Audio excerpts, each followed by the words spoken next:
व्यास जी महाराज को प्रणाम करते हुए और श्रीमद् भागवत महापुराण जैसे ऐसे रहस्यमय ग्रंथ जिसमें हमारे जीवन का मोक्ष छिपा हुआ है, उस ग्रंथ को साष्टांग दंडवत प्रणाम करते हुए और मेरे बाईं और केशव स्वरूप ब्रह्मचारी जो ऋषिकेश से पधारे हैं उनको भी हृदय से साधुवाद, और मेरी दाईं ओर स्वामी महेश्वरानंद जी महाराज जो कि यहाँ टीरी से ही हैं, उनको भी मैं प्रणाम करता हूँ और आप सभी भक्तजनों को भी हृदय से साधुवाद देता हूँ।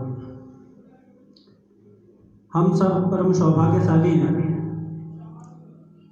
कि हमें श्रीमद् भागवत महापुराण अपने इन कानों से सुनने को मिल रहा है,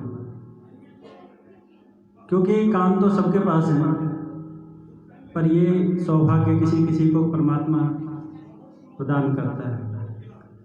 ये बहुत ही रहस्यमय ग्रंथ है और हमने कथाएं बहुत सुन ली हैं और आज से नहीं कई बार सुन ली है, कई वर्षों से सुनते आ रहे हैं। पर ये रहस्यमय ग्रंथ है, इस रहस्य को जानना और उस रहस्य के जानने के बाद हमें जो प्राप्त होता है उसका नाम मोक्ष है। तो क्या ये रहस्य हम समझ पाए? हमारे गुरुओं के द्वारा हमें जो बताया जा रहा है वो हमें ठीक ठीक समझ में आ गया है। अगर हम विचार करें तो ये 7 ही दिन का क्यों ये ग्रंथ है, 7 दिन में ही क्यों इसकी पूर्णाहुति की जाती है? अगर हम विचार करें और हमारे भीतर प्रश्न उठे तो यही सबसे पहला रहस्य है, क्योंकि हम सबके पास जीवन में 7 ही दिन हैं। सृष्टि का जो नियम है, जो अनादिकाल से चलता आ रहा है, वो 7 दिन का ही है और उसी को सभी धर्म फॉलो कर रहे हैं। हमारे यहाँ सोमवार, मंगल, बुध, बृहस्पति, शुक्र, शनि, रवि 7 ही दिन, 8वां दिन किसी के पास नहीं। तो भगवान वेद व्यास ने बहुत सोच समझ करके इस ग्रंथ की रचना करी और मानव के कल्याण का जो रहस्य है उसको ऐसे छुपा दिया है जो आसानी से हम किसी को जल्दी से प्राप्त नहीं हो सकता। तो कैसे प्राप्त हो सकता है?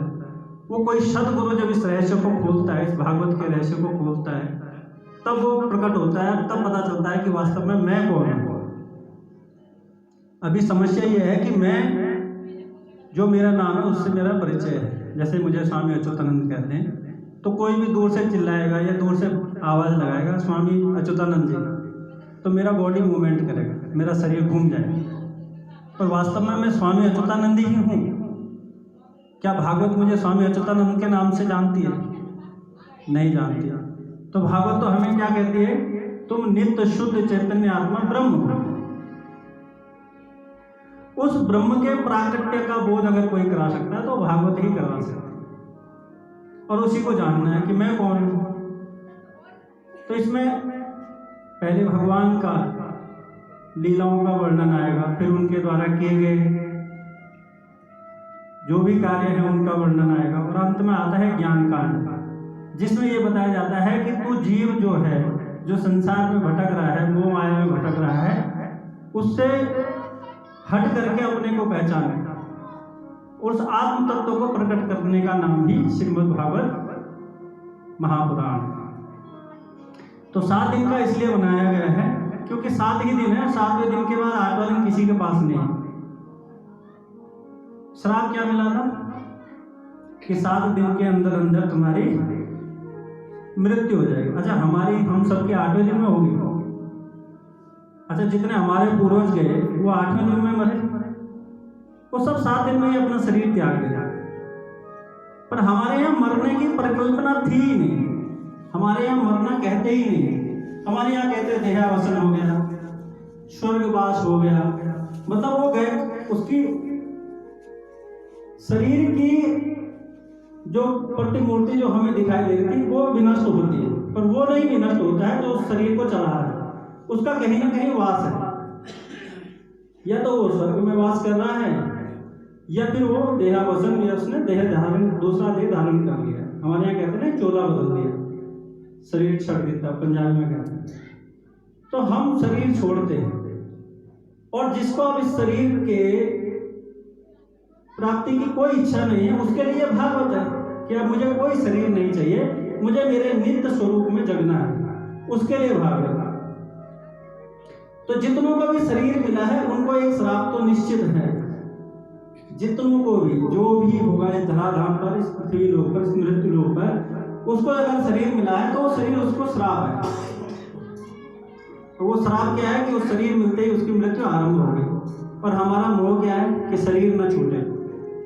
लोग कहते हैं ना घर छोड़ दो, बाहर छोड़ दो तो तुम्हें वैराग्य हो जाएगा, पर भागवत इसकी बात नहीं करती है। भागवत कहती है घर में रहो, परिवार में रहो, संसार में रहो, सबसे पहला मोह अगर त्यागना है तो देह का मोह त्यागो। जब तक इस देह का मोह नहीं त्यागोगे तब तक अपने सत्य का बोध होने वाला भी नहीं है। तो ये श्राप सबको है, तो परीक्षित को ही था, ये हमको भी है। अगर हम विचार करें तो ये हमारे को भी है ना ये श्राप, कि हम इससे मुक्त हैं। अच्छा, हम सब परीक्षित हैं कि नहीं है? चाहे वो ऊपर बैठे हैं, चाहे वो नीचे से सुन रहे हैं। जिसको शरीर प्राप्त है वो सब परीक्षित हैं, और सबको शरीर छोड़ना पड़ेगा। ऐसे नहीं छोड़ोगे तो फिर एक समय आएगा काल रूपी सर्प आपको खा जाएगा। उसमें तो तक्षक का एक विवरण दिया हुआ है कि ऐसे तक्षक आया था, उसने उसको काटा था, पर यह समय रूपी तक्षक हम सबके पीछे पड़ा हुआ है। ऐसा है कि नहीं? किसी को तक्षक जल्दी डस लेता है एक्सीडेंट के रूप में, किसी को बीमारी के रूप में, किसी को कैसे, किसी को कोरोना के रूप में, पर यह समय किसी न किसी रूप में हमें निगल जाएगा। तो क्या करेंगे जब तक हमारे पास ये साथ देना है, इन 7 दिनों में ऐसा क्या प्राप्त कर लें कि यह शरीर छूटे और मुझे मेरा बोध हो जाए, मुझे मेरी प्राप्ति हो जाएगी। अभी देह की प्राप्ति है ना हमारे को। अच्छा, ज़्यादा समझदार हो गए, ज़्यादा गुरुओं के संपर्क में आ गए, ज़्यादा संतों के संपर्क में आ गए, तो इतना हो गया कि मैं जीव हूँ, इससे ज़्यादा गति नहीं है। पर गुरु कहते हैं कि इससे भी आगे की गति है। वो गति है कि तू आत्म तत्व है, तो वो साक्षात पर ब्रह्म परमेश्वर का अंश है, जो कभी मरा ही नहीं और जिसका कभी जन्म भी नहीं हुआ। हमें विश्वास होता है, हमें लगता है कि मैं तो जन्मा हूं, मैं मर जाऊंगा। ये सोच कहां से आई? अज्ञानता के कारण। और ये अज्ञान कहां से आया? ये अज्ञान कहीं ना कहीं से तो प्रकट हुआ होगा। तो जो ये अज्ञान है यही माया है, और ये माया भी अनादि है। अनादि का अर्थ होता है जो दिखता तो है पर है नहीं। जैसे आकाश दिखाई तो देता है, पर अगर आप आकाश को पकड़ने जाओ तो लाओगे मुट्ठी में? है ही नहीं, पर दिख रहा है। तो फिर संत समझाते हैं कि इसको हम कैसे जाने कि मैं आत्म तत्व हूँ, मैं ब्रह्म हूँ। तो वो भागवत बताती है। अगर हम सही तन्मयता से, पूरे हृदय से, सच्चे भाव से और पूरी श्रद्धा के साथ अपने गुरु का वर्णन करके भागवत को बहुत सुंदर तरीके से सुनेंगे और मनन करेंगे, चिंतन करेंगे, और निधि ध्यासन हमारे यहाँ बताया गया है, श्रवण मनन निधि ध्यासन। पहले सुन लो ध्यान से, सुनने के बाद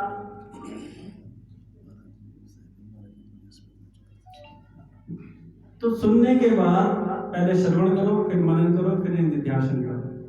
जब हम ये करेंगे तो हमें धीरे धीरे धीरे धीरे सने अपने आत्म तत्व का बोध होगा। तो इसीलिए भागवत है।